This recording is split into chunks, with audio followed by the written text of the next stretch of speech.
Hi everyone. In this video, we'll show you how to create an auction listing. Let's get started.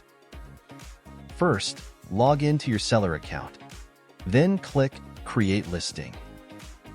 Choose the category for your product,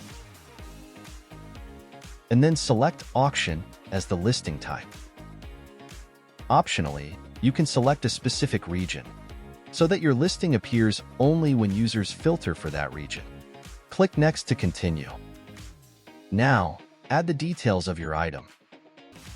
Enter the title and description. You can apply the above styles to enhance its appearance. Next, we will set the starting bid amount and, if necessary, a reserve price. Optionally, we can also set a Buy Now price. Check the Accept Offers option if you'd like to receive offers from buyers. Upload item images and a YouTube video link if you have one. You can also add other media or documents. If you want your listing to stand out among others, select these decoration options. Here, you can add shipping options by entering the shipping costs and then clicking Add.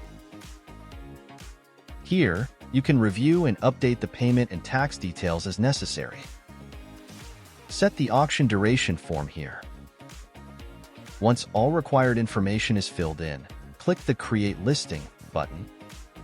You'll see a success message, and your listing will be active on the details page, ready for bidding. This is how you can create an auction listing. Thank you for watching.